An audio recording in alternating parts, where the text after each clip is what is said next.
Ousmane Sonko rayé des listes électorales. Pour plus d'informations sur ce sujet, retrouvez-nous après le générique. Mais avant de commencer, n'oubliez pas de vous abonner et d'activer la cloche de notification pour ne pas manquer nos prochaines vidéos. Bon visionnage.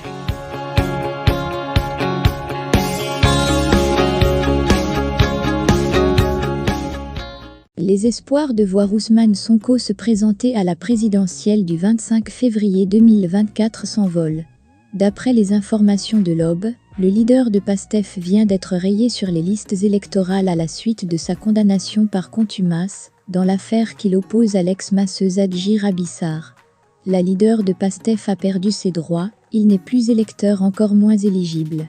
Après son arrestation suivie de son inculpation pour appel à l'insurrection et autres crimes et délits, ses avocats avaient affirmé que leur client n'était plus en situation de contumace et que donc la condamnation dans l'affaire Sweet Beauté était tombée à l'eau.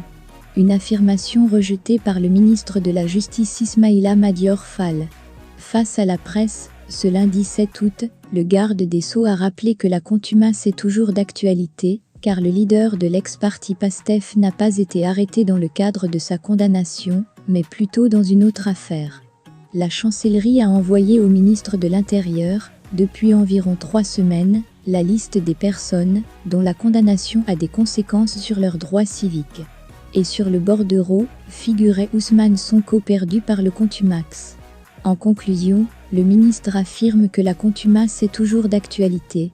Ousmane Sonko ne retrouve donc pas ses droits civils et politiques, comme l'affirmaient ses partisans. Les choses sont allées très vite pour la notification de la mesure à Ousmane Sonko. L'on confie que c'est le sous-préfet des Almadies qui est chargé de procéder à la notification de la radiation au leader de Pastef.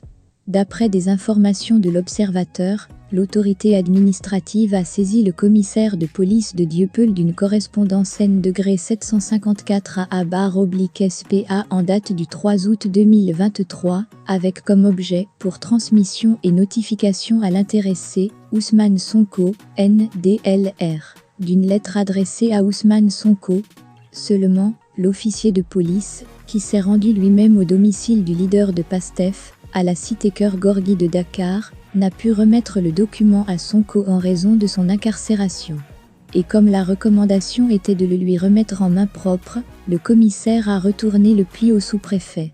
L'on souffle que l'autorité administrative de Ngor Almadi pourrait décider d'une nouvelle date pour acheminer le courrier à une nouvelle adresse. Il n'est pas même exclu que l'administration pénitentiaire soit saisie pour la transmission de la notification à Ousmane Sonko actuellement dans les liens de la détention depuis le 31 juillet 2023 pour une batterie de charges, dont l'appel à l'insurrection.